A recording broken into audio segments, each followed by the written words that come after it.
Gold from lead, eternal life from mysterious elixir, and the secrets of the universe hidden in ancient symbols.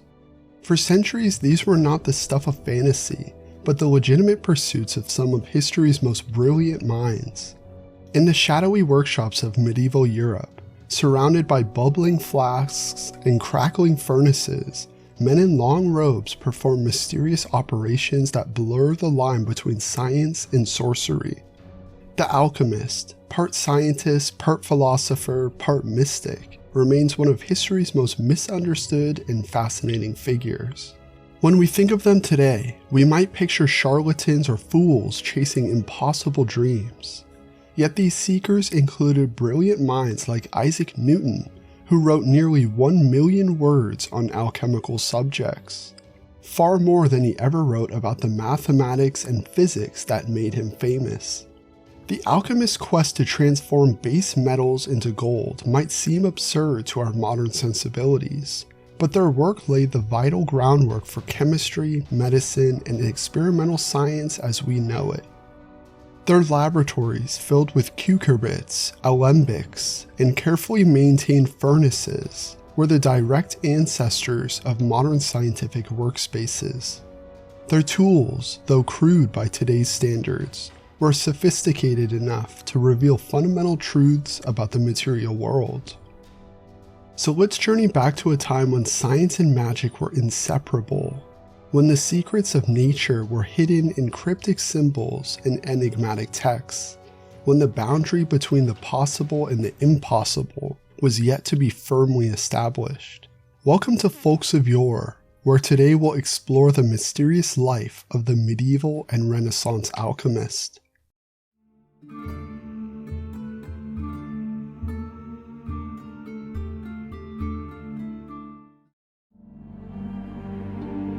What would drive a rational person to spend their entire life searching for something most considered impossible?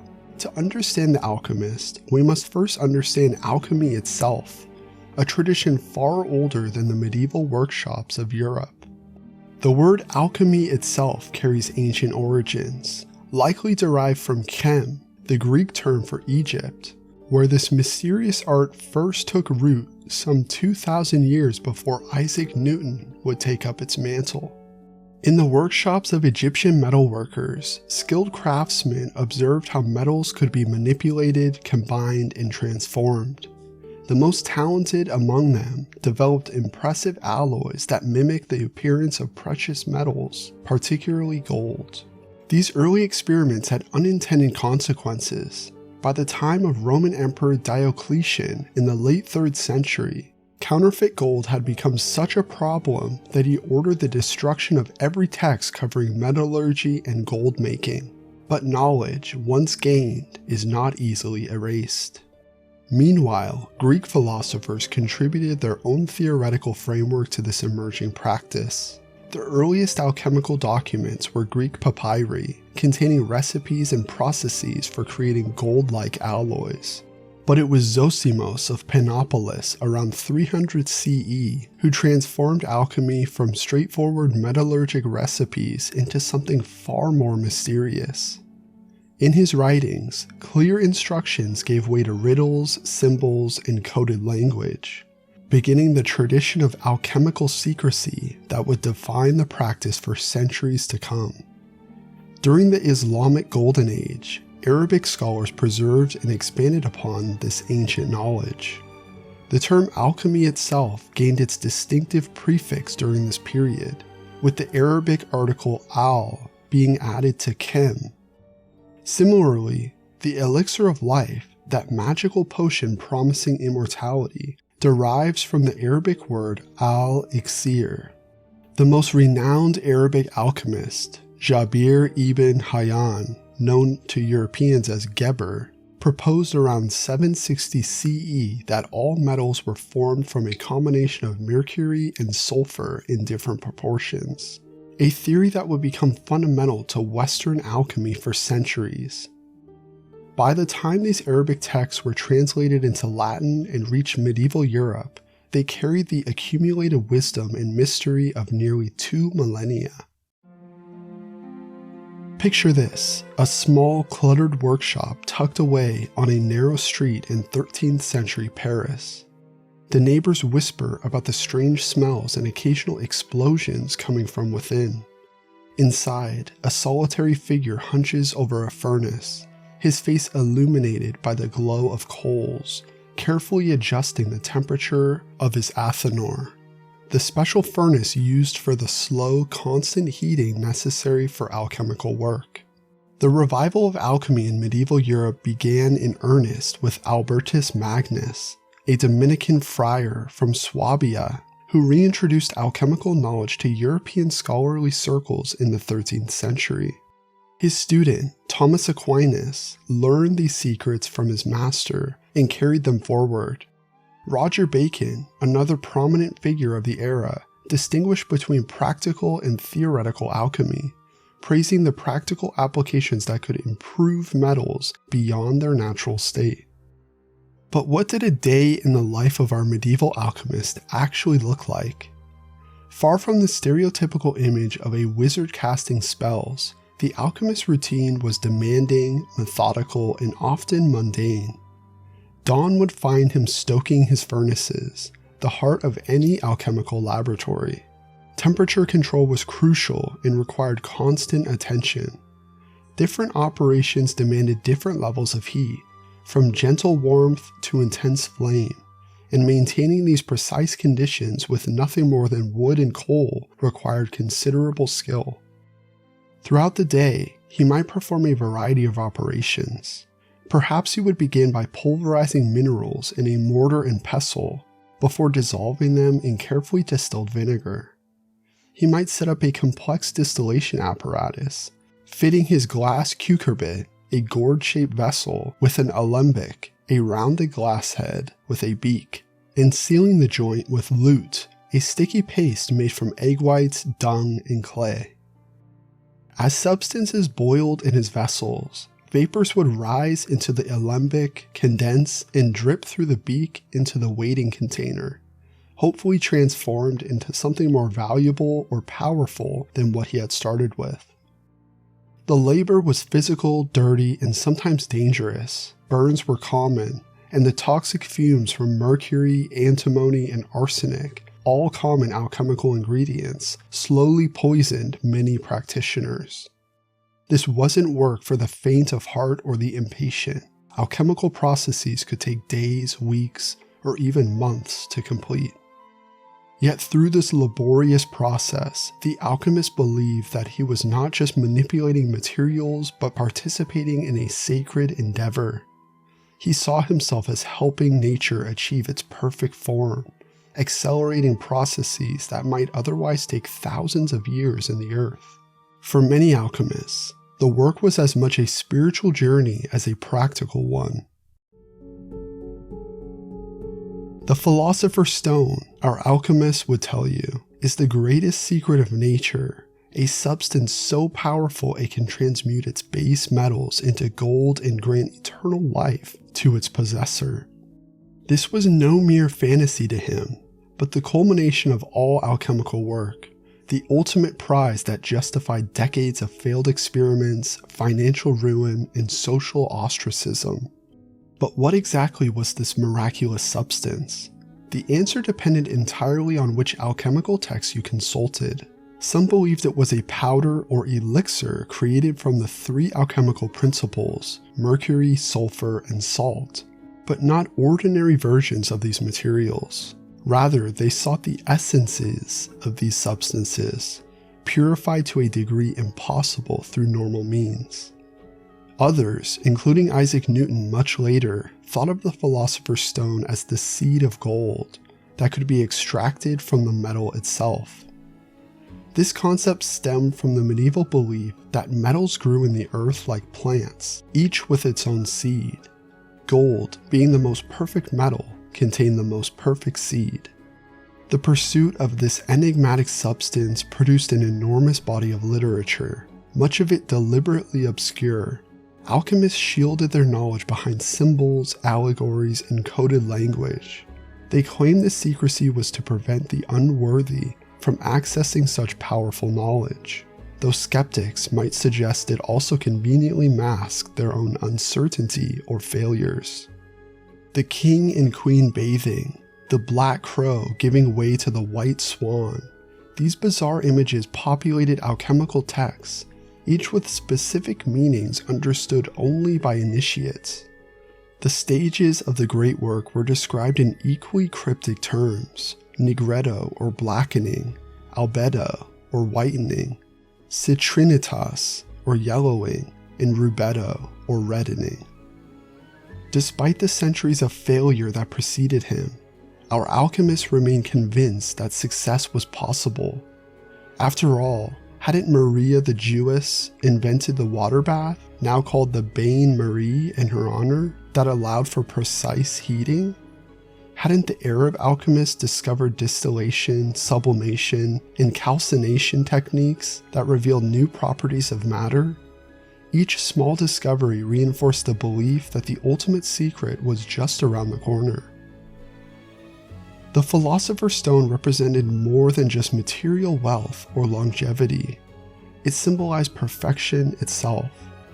And though no alchemist ever found it, as far as we know, the quest inspired generations of experimenters to probe the mysteries of nature, developing tools, techniques, and theories that would eventually evolve into modern chemistry. If we were to step into our medieval alchemist workshop, we'd be struck first by the sheer variety of specialized equipment surrounding us. This wasn't just a kitchen with a few extra pots. It was a purpose-built laboratory filled with tools specifically designed for alchemical operations. At the center of the workshop stood the furnace, or more likely several different types of furnaces. The alchemist might have a simple charcoal brazier for gentle heating, a reverberatory furnace that directed flames across the top of a vessel, and the aforementioned athanor for long, slow heating operations. Temperature control was crucial, and skilled alchemists became experts at maintaining precise heat levels using different fuels and furnace designs. Glass vessels filled the shelves, each with a specific purpose. There were cucurbits, which were topped with alembics. For distilling dry materials, the alchemist might use a retort, a vessel with an integrated neck that eliminated the need for a separate alembic. The alchemists sealed these vessels using lutes, as mentioned earlier, to prevent precious vapors from escaping. The effectiveness of these seals could determine the success or failure of an experiment. Metal and ceramic tools were equally important. Crucibles made of clay or iron allowed substances to be heated to extreme temperatures without breaking. Tongs, ladles, and pokers let the alchemist manipulate materials in the furnace. Mortars and pestles of various sizes were used to grind materials to different consistencies. These tools weren't static, they evolved as the alchemists encountered problems and developed solutions. Better glass blowing techniques created more robust vessels that could withstand higher temperatures. Improved furnace designs allowed for more precise temperature control. Water baths permitted gentle heating without the risk of fire. Through this constant innovation, alchemists laid the groundwork for modern laboratory equipment. When we look at the glassware in a contemporary chemistry lab, the beakers, flasks, and condensers, we're seeing the direct descendants of alchemical apparatus. The alchemist might not have turned lead into gold, but his tools transformed the way humans investigated the material world, creating an experimental framework that made modern science possible. In the failures of alchemy, we find the seeds of chemistry's success. Our alchemists occupied an unusual and often precarious position in medieval society. On one hand, the promise of gold and longevity attracted the attention of wealthy patrons, kings, and emperors.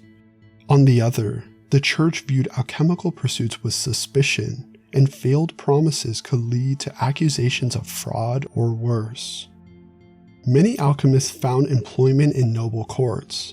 The Holy Roman Emperor Rudolph II was famous for filling his court with alchemists, astrologers, and other practitioners of the occult arts. In England, King Edward III granted special protection to alchemist John Le Roux and Master William de Dalby in the hopes that they would produce gold for the royal treasury. Yet these patronage relationships were notoriously volatile. An alchemist who failed to deliver on his promises might find himself imprisoned or even executed. The German alchemist Marco Bragadino enjoyed the favor of Duke Wilhelm V of Bavaria until his gold-making process was exposed as a fraud, after which he was hanged from a golden gallows, a grimly ironic punishment for his deception. Ordinary alchemists without noble protection faced different challenges. Their neighbors often regarded them with a mixture of curiosity, suspicion, and fear. The strange smells, sounds, and occasional explosions emanating from their workshops did little to reassure the community. In an age when witchcraft accusations were commonplace, any unusual behavior could attract dangerous attention. The church's attitude toward alchemy was complex. While some religious authorities condemned it as a diabolical art that sought to interfere with God's creation, others saw it as a legitimate pursuit of natural knowledge. Many prominent medieval alchemists were monks or priests, including Albertus Magnus and his student Thomas Aquinas. By the Renaissance, alchemy had gained considerable respectability. Paracelsus, a Swiss physician and alchemist, revolutionized medicine by applying alchemical principles to healing, emphasizing the use of minerals and chemicals rather than traditional plant-based remedies. His successes helped legitimize aspects of alchemy, even as the quest for gold transmutation remains elusive. Our alchemist, then, might be anything from a court favorite living in luxury to a suspicious character barely tolerated by his community, or even a respectable physician incorporating alchemical knowledge into medical practice. His social standing depended as much on his relationships and reputation as on the legitimacy of his work. As we move from the medieval period into the early modern era, we encounter perhaps history's most famous alchemist, though he's rarely remembered as such.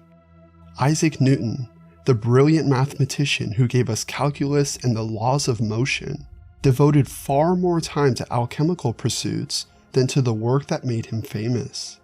In 1666, while observing light pass through a prism, Newton made his groundbreaking discovery that white light consists of a spectrum of colors. But this wasn't just a physics experiment to him, it was part of his alchemical investigations.